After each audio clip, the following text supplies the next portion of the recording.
On 8th of October 2024, a group of Singaporeans led by Lepak Conversations signed a petition to the Ministry of Foreign Affairs, to the Minister of Foreign Affairs, Dr. Vivian Balakrishnan, calling for Singapore to recognize the state of Palestine formally. Of course, Dr. Balakrishnan had indicated before, or has indicated before in Parliament, that it is a matter of time before Singapore does so. So today I will be having the two youngish people from Lepak Conversations to discuss that letter and everything else surrounding it, why they signed it, what is their purpose, why they initiated it, why what is their purpose, why did they get the people they get, and so on. And feel free to jump in with your own questions as well. Full disclosure, I was one of the signatories as well. Where Okay. are you ladies at? We're at my place. Don't worry, Lepak doesn't have a company or I thought Lepak made it already. I thought Lepak made it already. You have this this office. No. Okay, so I have had Lepak Conversations on before, but it was first it was Noor and it was Juliana, and Noor is no longer in Lepak Conversations. Juliana is still heading Lepak Conversations. So maybe the two of you can introduce yourselves first, and then tell us your involvement with Lepak as well. Sure. Thanks, Walid, for having us. We took over from Yuli because she has like some urgent matters to attend to. My name is Liyana. I'm the research lead for Lepak. Yeah, and you? And hi, I'm Syahirah. Walid, you know me. I'm like Syahirah to others. And I'm the content writer at Okay. Conversation. Yeah. Right. Okay. Thank you so much, both. So maybe you can tell us why the letter and why now. Okay. So essentially, it was a lead up to the 1 year anniversary. So after 2nd July, we were quite heartened to hear that Singapore was, in principle, is agreeable to recognize the state of Palestine. And then after 19th July, the landmark rulings, where the court actually refuted the notion that Palestinian self-determination is contingent on bilateral negotiation with Israel. So that was also an impetus for us to say, there is this room for us to kind of call for or request for Singapore to recognize Palestine now, especially with the increasing violence, attacks that the people in Gaza, Palestinians, are facing. It's already been labeled as a plausible genocide by ICJ. Yeah. And I think also, especially after it escalated with the attacks in Lebanon, we decided that actually Juliana was the one who kind of initiated it, spoke to me about it, leading up. She said, we are reaching the 1 year anniversary. I think it's time for us to do something. We were essentially frustrated with the lack of change in the government policy in light of all this escalation of violence by Israel. And I think we felt like the 19th July landmark ruling kind of was a good opportunity for us to grab that. Yeah. If you read the letter. Yeah. It's kind of couched around that landmark ruling, and also highlighting Singapore's diplomatic stance and reputation in the world stage, and also I think especially after I think that's essentially that was the main bit. Yeah. Main reason. Okay. Right, Liana, no pressure, but your dad just joined the Yes. Yes. He follows you? Oh, God. Okay. So thank you. By the way, I've been asked a few times, more than a couple of times, whether I wrote the letter. I didn't. And I mean, I wish I did. I thought it was extremely well written, and I thought it was extremely mature in the way it was phrased. It was very well written. So, what exactly do you want from it, and what do you think is acceptable now on the part of what can the government do that would appease you? What would the government do then? I think essentially the first step would be saying,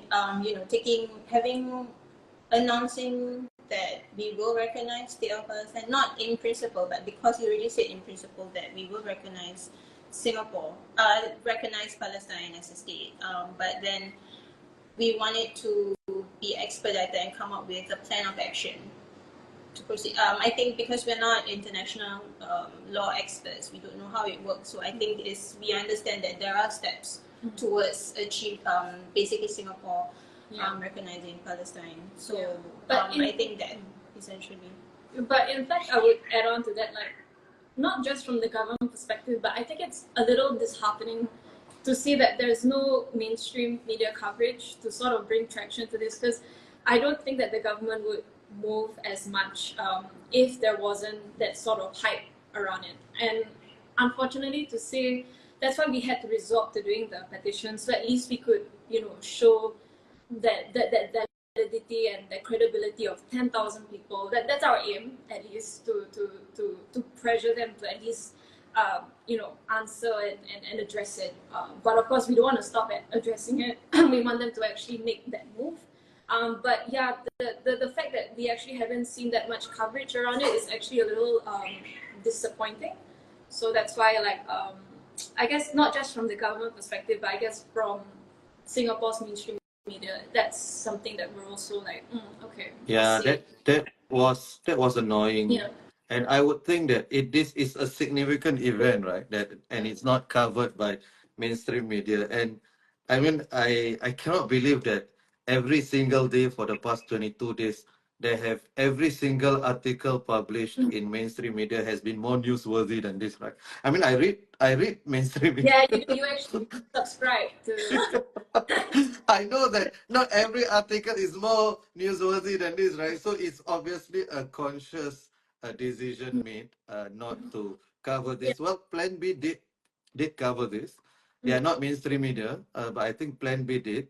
Of course, Wake Up Singapore is a signatory as well, so they covered it. But because they are a signatory, it doesn't really mean too much, I suppose. But yeah, by the way, on the Plan B podcast, Darren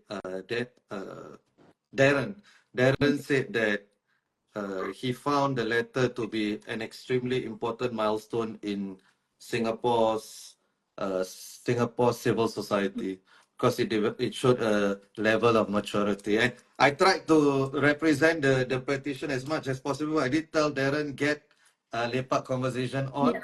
So Darren, I'm sure he will be listening later. Please get Lepak Conversation on Plan B. They have a far bigger reach than me. And also, just a shout out to Plan B. Plan B was the first public platform to actually discuss Palestine after 7 October. If you remember, today is very different from 30 October 2023 or 15 October 2023. A lot of people, a lot of pro-Palestinian people were quite afraid to speak about it. Yeah. And Plan B spot, I was on that, and I have to say that was the most nervous I felt ever. Oh, like how we feel now? It's okay, I'm feeling better now. I'm okay. Maybe, yeah. Just not used to this also, because I'm used to being the one asking questions in my line of work. So yeah. So yeah, maybe a bit like that. But I was nervous as well. But now it's sort of mainstream. Yeah. Speaking about Palestine, and so I just wanted shout out to Plan B. So I want them to go one step further and get you ladies on their pod as well. So thank you for that. And I think it is something quite feasible, right? The thing that you're asking for is not outside the realm of possibility. I mean, I know there are some people, quote unquote, on our side, right? Or people who agree with us, pro-Palestine. They want some things which are more than that. Yeah. They want to cut off ties with Israel and so on. But you are not asking for that, right? You are asking for something which is quite realistic, I think. Did you want to comment on that? Yeah, again, we were very intentional, I think, and we are very realistic with our expectations of what the government is agreeable to in our letter, which is why, again, going back to the fact that they've already said in principle that they will recognize the state of Palestine, and there's been questions, by MPs and on the question of sanctioning Israel, and Minister and Dr. For Foreign Affairs, Dr. Petition already, explain why we aren't going that route, because there's no UN sanctions on it, and with Singapore in our track record has been about following the UN sanctions ruling, so. We were intentional with that in terms of the feasibility of what the government will do, which is why I think we were not We're not going to beyond what we think, practically speaking, what the government will likely do. Yeah, and if anything, like I would add, like, do you remember like Yong Man Wei? He actually asked like a couple of PQs to Vivian about would you ban like imported stuff products from Israel, and there was subsidiary questions to that, and I think Vivian essentially already answered the whole sanctions thing, which was don't quote me on this, but I'm paraphrasing.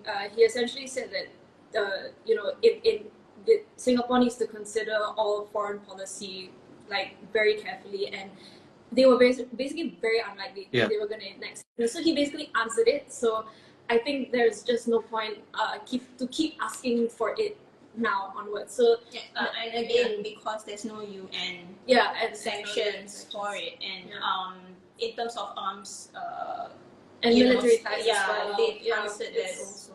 So I think unless there is a specific call by UNGA for sanctions, and also I think if we look at also the case of Myanmar, there was a special rapporteur report on Singapore's role in arms trade that's being provided to the Myanmar government in the civil war that's happening there. And then so Singapore government took action to essentially stop the trade or monitor the arms transaction with Myanmar government.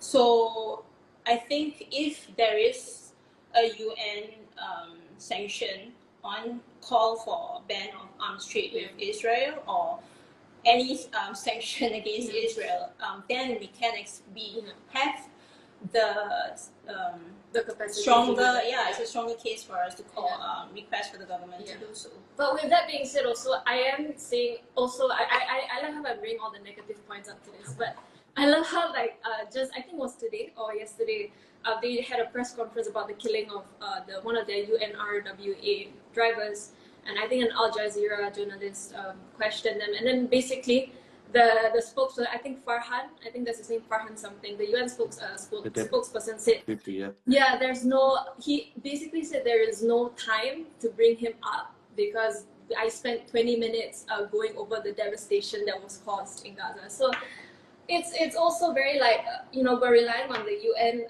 to try and make this, but we're also but at least we're trying to do something about this. So, and I think which is why, especially in light of Israel, Israel's government banning UNRWA recently, that is been described as a death knell to the Palestinians there. But especially in light of that, and the increasing description of Israel likely becoming a pariah state with what they've been doing, breaking international law. I think our request is all the more urgent just to show solidarity with the Palestinian people. And the government has always said time and time again that we are friends to the Palestinian people. We've invested in the capacity building of the Palestinian government, not Palestinian Authority. Yeah. You know, they brought it up in Parliament in their response to all the PQs. So it's So just I think it's just we're trying to bring logical something new, yeah. and we hope that they will answer this in the parliamentary, in Parliament, which I hope answers. I think one of the commenters' question as well, which is what's the next step about Right. the petition. We have thought about it, and if the media press release isn't gonna work, then we are intending to submit these questions to the MPs. We haven't thought about which party or who specifically yet, but there will be intent. But that will definitely be done if there is no soon reply by Vivian. But yeah, sorry. Yeah. So yeah, we haven't set a date yet or when we intend to do this, but that's our next step, and I hope that answers like everybody's queries about you do a petition and they usually don't answer it. But yeah, but we hope the numbers will have some sort of weight for them to at least attend to it. Yeah. Thank you. I love how we are on first name basis with Vivian. Oh, I mean, like, It's fine. It's an informal session, you know. Sorry, So I'm Minister of sorry. Foreign Affairs. I'm sorry, this is a conversation. Sorry, my bad. So, thank you. And I think that's why Darren said that it is a step forward in civil society, because clearly you thought through this a lot, and ultimately a government's first responsibility is to its people, right? So the Singapore government's ultimate responsibility is to Singaporeans, right? And the government should go where people want it to go. And if there is no demand, there won't be supply, and shouldn't expect them to have that. Which is why I thought you not calling for sanctions, because the UN hasn't done that, and instead just calling for the recognition of the Palestinian state. I thought that was pretty mature, and nobody can say that, oh, you don't have Singapore's interests at heart, you're just trying to cause trouble and so on, which is, the standard sort of. Yeah, I see Syahirah ready to jump already. Yes. No, I was gonna say Like on your PTSD point. from No, Gaza no, monologue. it's just the Singapore's interest, like on the MFA's Instagram page. I think on the pinned post is our policy is couched around national interest. There's like an actual dedicated post on reminding people that our foreign policy is has our national interest at heart, essentially. So as you know, it was a strategic move on our part, the letter again. I mean, and I think our main worry was also the tone of the letter. You saw the first draft. I mean, we were, obviously the letter that we sent to Dr. Vivian Balakrishnan is not the first draft. There was quite a number of iterations, and I have helped.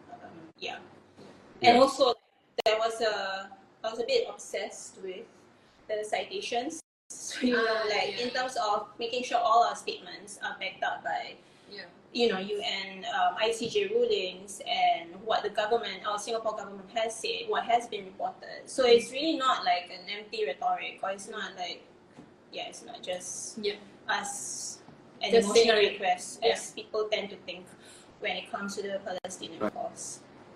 Thank you. And if the government says no and they explain, they say no, right? But your job, our job is to try, right? And I'm sure if they say no, they have their reasons. So we just want to hear that, right? That's it. So Arun asked, or he said, I've come across, and this relates to my next question actually. My question was, why engage in this way and not other ways with the government? Although I have to say, Lepak Conversations organized Gaza monologues. I was a partner organizer, although I didn't do too much. But I put my name. Yeah. So Lepak Conversations has engaged with the government in many other ways, right? So, but maybe you can explain more. But some people always ask that the government doesn't change or shape policy based on petitions or statements. So what will these do? what do you say to that? And I had somebody who said, I sent that petition to somebody I know, and that person said actually, oh, that person doesn't want to sign because of the job, blah blah blah. And so once I started saying that, hey, this is not controversial. Which will get to people who are far more prominent than you signing, people who are establishment signing, right? And then the same person immediately shifted and said, oh, I'm not signing because this petition will not do anything. I just wanted to say, you scared, you say scared. No need to pretend, right? That's and okay. Then we can discuss. If it's an honest discussion, if it's fear, maybe I can try to allay your fears, right? But if you're gonna tell me something about the petition thing, I mean, I have a response to that, but I wanted to hear what you ladies would say. What would a petition do? The government doesn't react to petitions. I mean, that was why we were very intentional in the signatories, and I think you did briefly touch on this during your conversation with Plan B, which is why, like you say, we got the heavyweights, right? Like former NMPs, we got ex-PAP members as well, and we got prominent individuals from the Malay Muslim community as well as within like the arts and culture. So and the academia scene, of course, like we had to Yuan, you're famous. So it's across, So it's Sharon across George, in terms of the signatories. Yeah. It was across the different political leanings, right? Political spectrum. So it wasn't like all typically anti-PAP or anti-government or the very pro-government people. It was people across the political spectrum. Yeah. So again, it was important for us to kind of, the signatories again is another what we thought that it was important to get that spectrum to show the government again that it's a support. The request is supported by people across the political spectrum, and not just in the civil. Basically in the civic society, right? And also individuals who were in the government, like you have the Intan and Zainal Safari, and then former MPs and like luminaries like Dr. Kawanjit Soin. So it was if these people are were not afraid to put their name on the letter, I don't think public should have any worry. Also, we are not sharing the list of signatories to the there's no verification also. You can just put please don't, but technically you can put your nickname, but there is no like change.org is not like a Singapore government platform.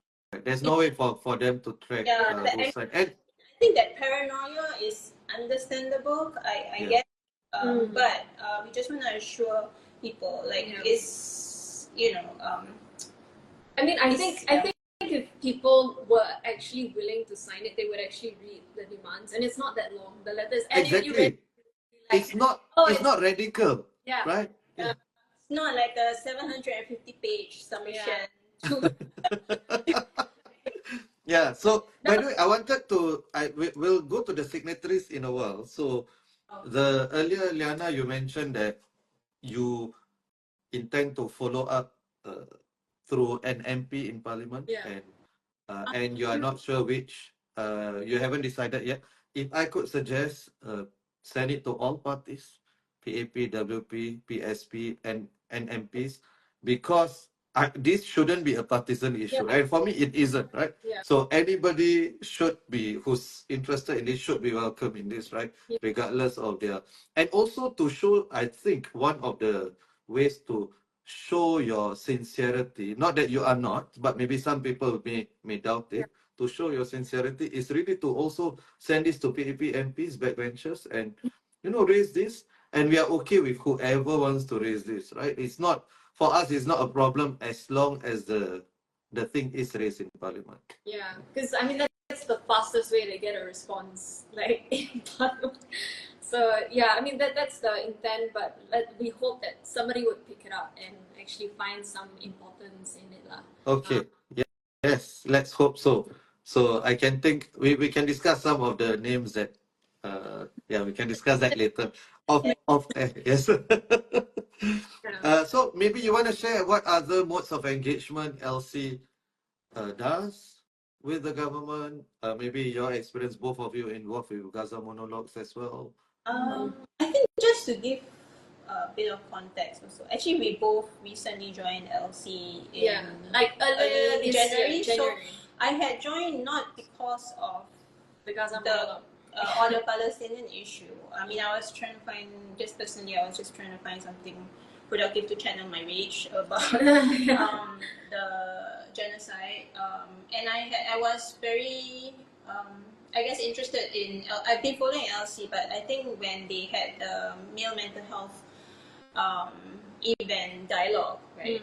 That was when I really wanted to contribute back to society, to my community in that, and I've had an interest in mental health issues. So we were, well, I think we both came in without knowing that the Gaza monologue was already, like, the wheels were in motion to kind of organize it. So we kind of came in not because of that. So I think Juliana will be in a better position to kind of explain the lead up to how that happened. So aside from, like, Gaza monologue is one, and that was, I think, the discussion.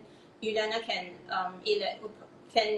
give more details, but essentially the conversation between the government through REACH, government agency REACH, and Lepak started at a closed door dialogue that Juliana attended, right? Yeah, I believe so. But I think it was like sprung up. I think in like November or December. Yeah. So it was actually very fast when things came up. Because in March, I think was the Gaza monologue. Yeah. So in terms of like, so I think that was one. I mean, that's just one example, but you know, they've been, so LC's been established since 2020, and it first started as an online only kind of advocacy platform, but now aim is to do it offline, as you've seen, like, for example, not just Gaza monologue, but the male mental health programs. So we engaged through that. We hope to then present our findings from our events, surveys, and actually, and then share also the government. Yeah, so we did start off like that, then we took a break. So I think just to get to the point, for the Gaza monologues, it was actually why I said PTSD. It was not because of how we had to work with the government. It was really actually, ironically, like the sort of reception that we got. There was only like one aspect, I think, with working with REACH that was a little bit frustrating, but we got it in the end, which I'll share later. So in terms of engagement wise, we were actually pretty, I would say this was the words from Yuli, so I am quoting from her. She said, I think Lepak Conversations was pretty aggressive at the start, but then we eventually realized that, you know, it was not productive for the community if we continued to pursue it in that manner, in the sort of language that we use. So I think because we changed our tactics, that's how we were able to open up that space for Gaza monologue, and they actually came to us and offered that space, and we figured, like, it's either we take that space or there's no space. So it's pretty common sense, honestly, if you look at it from that perspective. So I guess with that being said, I understand that a lot of people did have criticisms of why, simply because of the relation that we had and collaborations that we had with REACH, and understandably so. But we just, I think that was the PTSD came when people were leaving hateful comments and assumptions about us being, I mean, I wouldn't say on the level of like killing the Palestinians, or we're not on the side of the Palestinians, but they say we were like traitors to the Palestinians, or like, how could we do this, or siding with, you know, at that point in time, people were still not well educated or well aware of the government's position on the issue, and there wasn't much answers in Parliament as well regarding the Gaza Israel-Hamas conflict. That's what we used to call it back then, but now it's not. It's just Middle East, I think. So unfortunately, so because of that, we had to actually engage, and we chose the approach of actually engaging with the people in the comments rather than just deleting and you know, ignoring them. Responded to some of them. Yeah, I really appreciate it. No, yeah. Yeah, and So no, thank you. Sorry, finish your point. Yeah. oh yeah, and then we did like a post to answer the questions and the clarifications that I think just a day before or 2 days before the event. Yeah, just to why are we doing this? What are we doing? Yeah. And who are the people and why these people? Yeah. Yeah. No, I was completely on board with when Yuli talked to me about it, and we had lengthy conversations about this, but I was always on board. I think it didn't make sense if the government is offering an olive branch and you're not gonna take it. Like, it doesn't make sense. And that event had what, 300 Yeah. people, and I Yeah. think I think more than half were not Yeah. Muslims. I think that's not insignificant. I think like So people actually saw the pictures of people coming because I was at the registration counter. Like I still remember there was this like middle-aged Chinese lady with her baby. She was like in active wear and she was like, "Do I have to pay for my baby?" Like the entrance, and I was like, "Oh no, please, like it's just you." Yeah. So with the pram and everything, like you really had people from like all age groups, like all racial. I think I urge people to go and watch Walid's interviews with the attendees there because there were people who from the Jewish community. There were people who actually like Non-Muslims. Yeah, non-Muslims. essentially. It's Because Yeah. I just want to add something on that note, on what Liyana said about people who are not non-Muslims in the crowd, because I think one of our frustrations has also been how the issue has always been portrayed as something that's an emotional issue with the Muslims in Singapore only.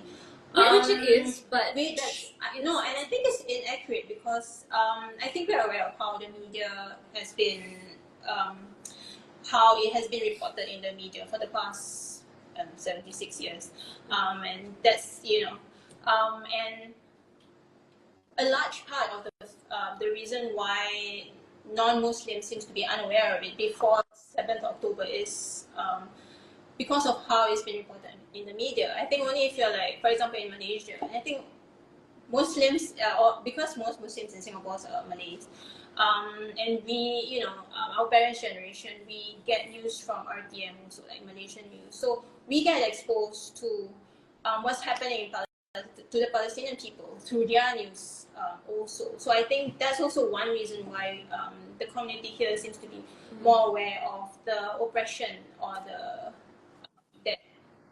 injustice that the Palestinian people have been facing. So which is why, again, just going back to the letter, we also wanted to have signatories from non-Muslim backgrounds. Right. Yeah. So we'll get to the signatories in a while. So Liyana, thank you for that beautiful anecdote. Although knowing your age, I doubt your usage of middle age is correct. No. Probably.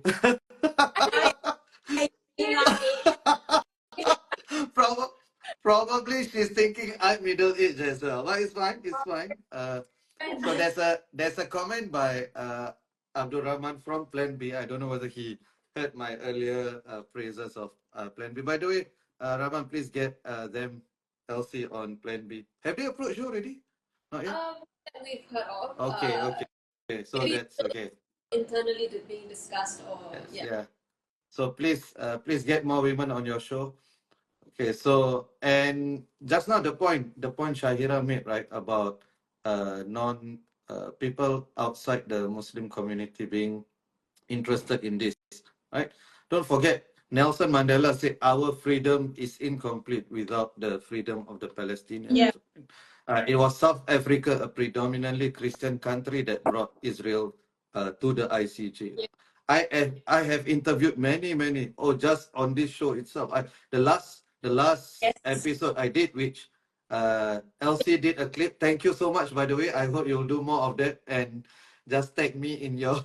That had 150,000 views. That was my highest viewed video ever, and that was by a Singaporean. He's not even a religious person. He's an atheist essentially, and he saw. And he said he was crying, and there were a lot of tears and a lot of emotions just based on what he saw. And you see, I can go through the list. There are so many, like Shi Hui, Shu An, Erica, and these are Singaporeans, ordinary Singaporeans, and who can forget Dr. Ang Swee Chai, right? And there are so many more. Yes, for sure, Muslims are affected by this for sure, yeah, because Palestine is a holy land. There's a concept of a global brotherhood, but it is not just the Muslim community, right? So Arun said that Gaza monologues by one easily one of the best, without question, one of the most exciting events he has attended. Uh, and Thanks. yes, and Debbie said really appreciated the Gaza monologues as a space to grieve and honor those who have suffered and died. Oh, Abdul Rahman said I got the wrong Abdul Rahman. Okay, sorry about it. But this Abdul Rahman, you're welcome as well. So yes, Gaza monologues was, I think, a success. So before we get to the signatories, so if uh, Dr. Balakrishnan calls LC and say, okay, we are not ready yet to recognize Palestine, but we want to organize Gaza Monologues Part 2 with you, what would LC say? Wow, that's interesting. Can we need to discuss with the team. So like, if that was possible, like definite yes. But I think maybe just like no.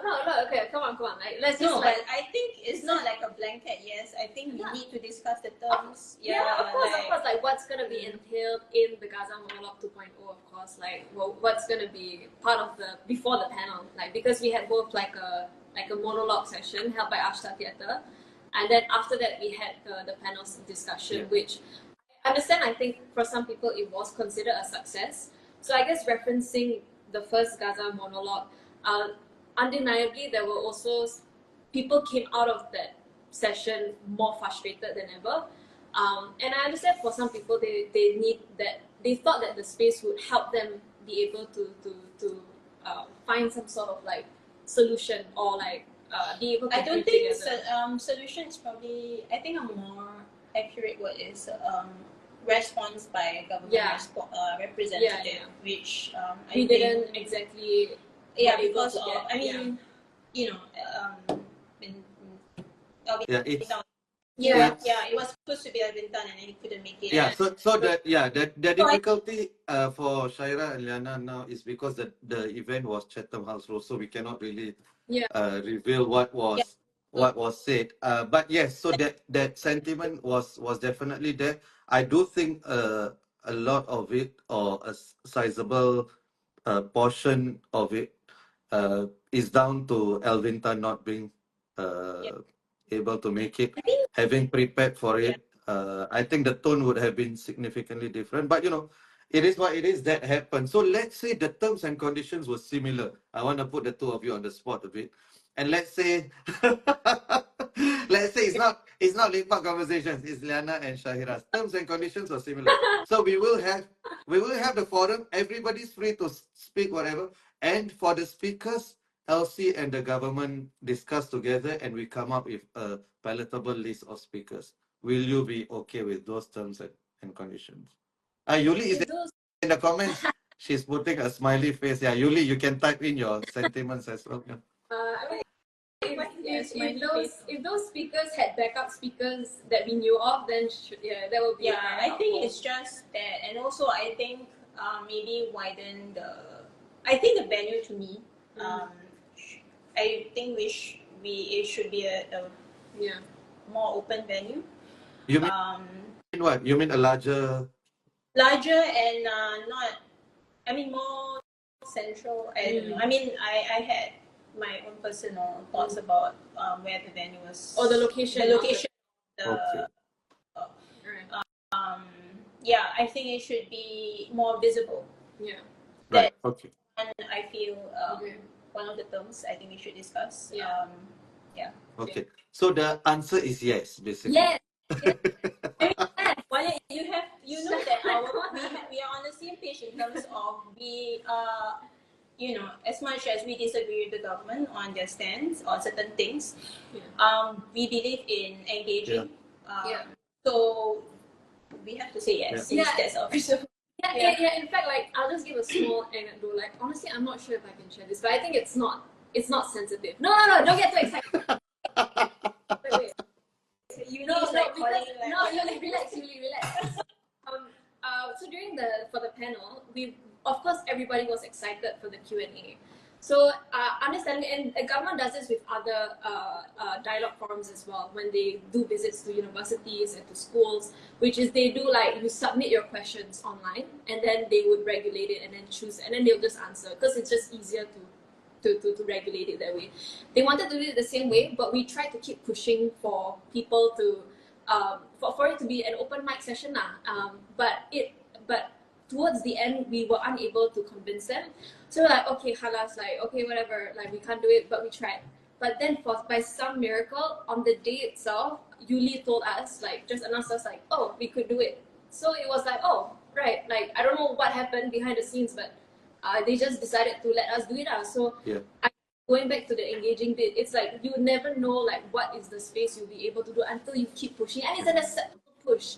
It's not like we're not asking to like scream into the void like in public. We're just asking, people want to voice their frustrations. Totally agree. Totally agree. And I'm always, Liyana, like you. I do not like the online Q&A, even for non-government events. So for two reasons. One is then suddenly moderator's privilege. The moderator gets to decide what questions are read, and I don't think that's super healthy for a conversation. And the other thing is also, I feel that if you want to ask a question, you have to put yourself out there. You cannot just hide behind as well. So it goes both ways. So I always feel that, I know sometimes we are over reliant on technology, and it is not healthy also if you.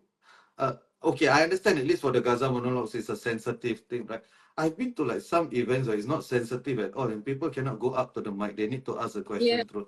I don't like that at all. Yeah. So the way, like, that's precisely what I think the public as well always have this feel like the government is just out of touch with how people feel, and that's the issue lah. Like, I never understood it. I'm gonna be very blatant. This is my personal opinion. Like, I don't understand why you want to regulate. You want to know the feelings, but you can't tell how the person's tone is. exactly. Especially in a closed door. Just and honestly, right, Singaporeans, by and large, I won't even say by and large, I'll say 99% law abiding, right? They do not want to demonstrate and all. If they go to the mic and they are a bit clumsy, maybe they with their tone, or maybe they are a bit rude, or what, it's just a ventilation thing for them. Just let them ventilate and they leave the thing happy.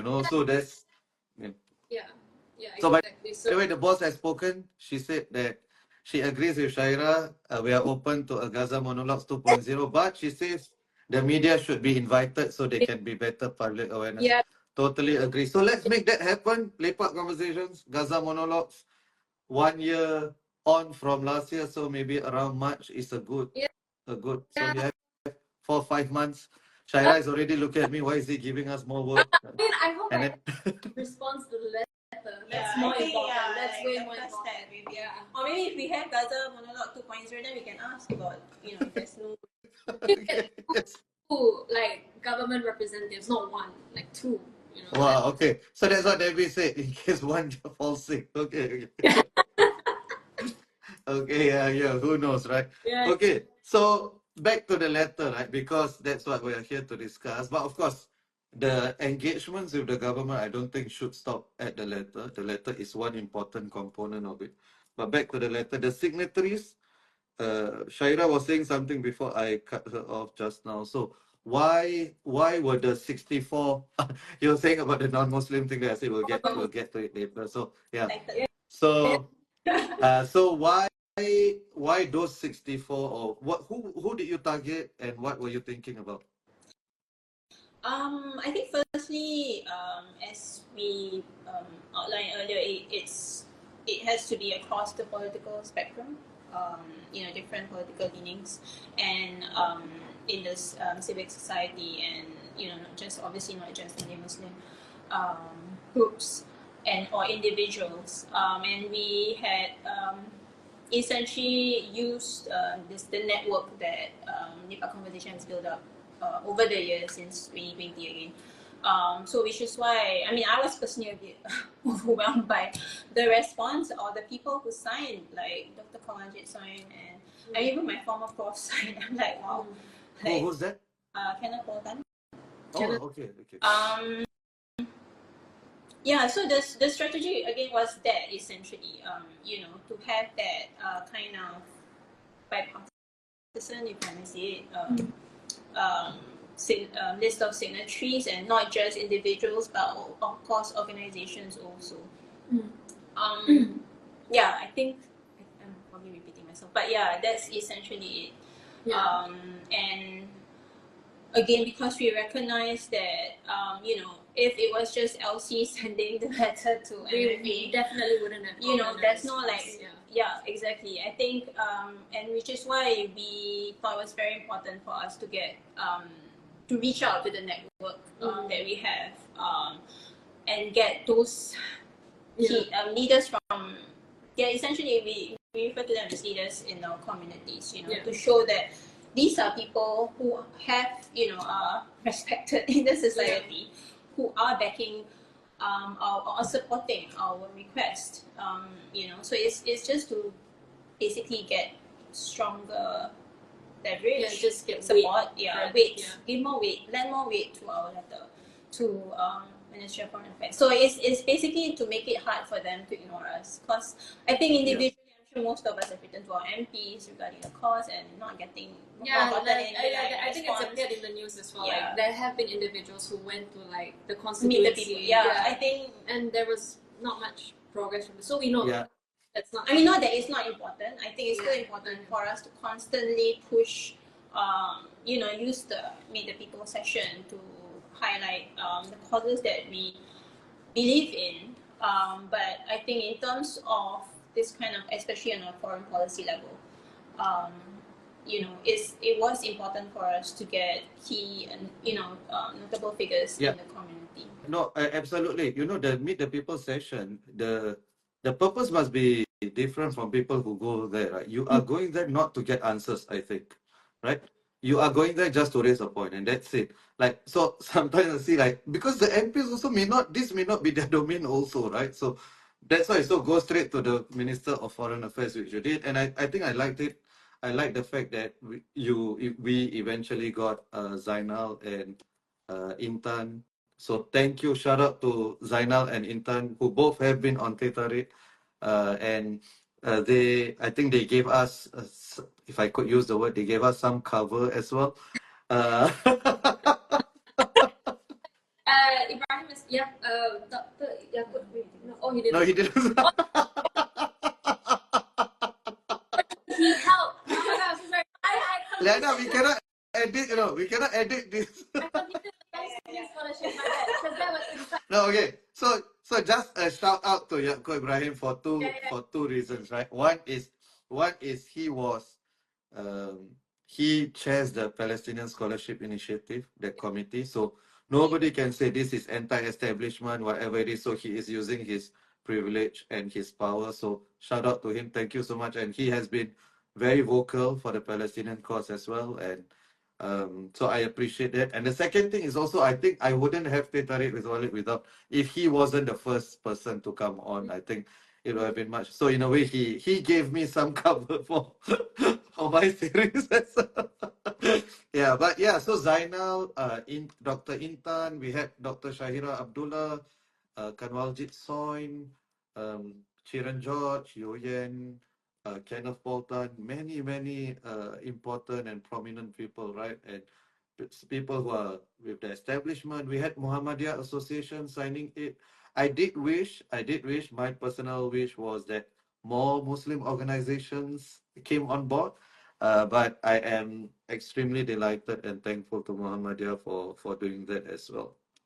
And I don't know whether the two of you, Brima Mati as well, sorry. So Brima Mati as well, another person who has been on Teh Tarik as well. And we have, I personally encountered it. I don't know whether you encountered it, that people who I approached and they said, we agree with the letter, but we don't want to sign it because we don't want to put our names out there. Did you encounter that? I encountered a fair bit, shall I say? Yeah, one, because they were in civil servant, like the paranoia and everything. So the person ended up like creating a different email just to sign the Also, the petition. Okay, right, yeah. But So I I don't think it was necessary, but yeah, I respected that. So Yeah. yeah. No one responded to me when I sent in request, so I don't know if they signed it. It's just like a thumbs up. Yeah. So that petition, I've been sending, like, honestly, like DMs, like hundreds of DMs and private messages, sending to people to sign it. The public petition, which is the next step, is a follow up from your original letter. And our target is 10,000, right? You mentioned 10,000. Yeah. Almost there. We're almost there, 7,000 plus. Of course, if we get more than 10,000 is great. Yeah. But 10,000 at least, to show that even a year and a few weeks on, the issue is still very much on the minds and hearts of many Singaporeans. Oh, Prof. Yaakob said happy to catch up with you both over coffee. Okay, yes. So you can meet up with him. So Prof. Yaakob and I go a long way back. We used to be I guess adversaries, not enemies, political adversaries. we are friends. We are friends now. Yeah. So thank you so much, Prof. Yaakob, and he wants to meet up with you. So make that happen as well. So finally, sorry, please. His comment, what you were saying just now. Sorry, what were you saying? Yeah, we got distracted. Oh. By the copy invite. No, so the 10,000 thing, I think it's an important because 10,000 is not a small number in a country like Singapore, right? So for 10,000 people to be interested in something political, I think it's, and there are many more who are interested, but they didn't sign as well. So there are other people who they may not want to sign, or they may not believe in the contents of the letter for whatever reason, but they're still passionate about the cause or whatever it is. So that number, I think, is an underestimate of actual sentiment. So your music mindset, every little significant step and action matters. The change is slowly happening. So thank you for all the efforts. I really wanted to emphasize this. It's something that I have said many times before, that the government has reacted to public sentiment, right? Gaza monologues is an example. Just last year, March, I don't think somebody could imagine that would have happened, right? The Gaza airdrop, Vivian scolding, Dr. Balakrishnan scolding Netanyahu,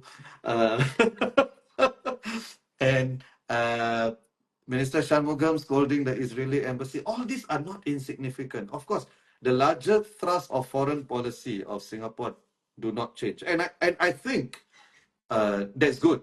I think the thrust of foreign policy, the principles of foreign policy of Singapore will never change as a small state. It cannot change.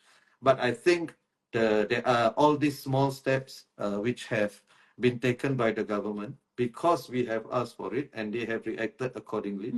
Like what you want the government to do, right? I remember one of my friends said after Vivian scolded, said to Netanyahu that had gone too far. Then my friend said, this is just a move to get votes, right?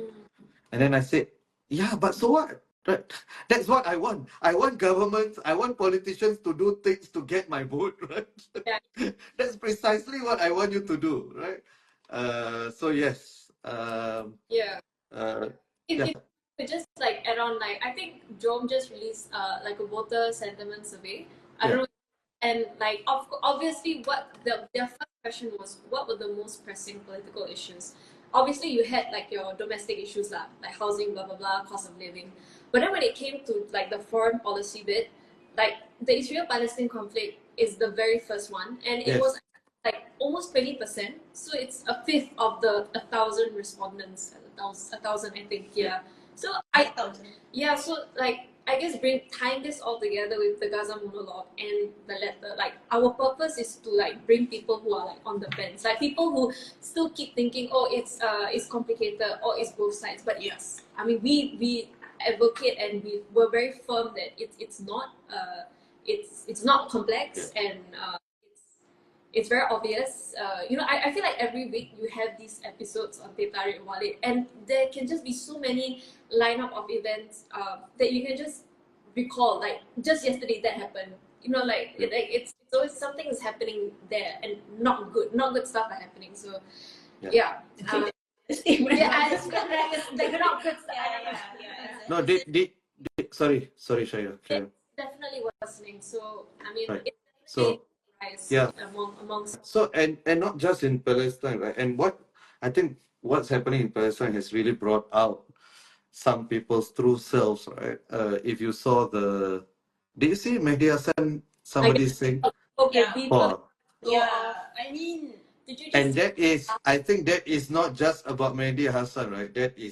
You see, that is some deep anti-Arab, anti-Muslim, anti-Palestinian sentiment, right? Some deep bigotry.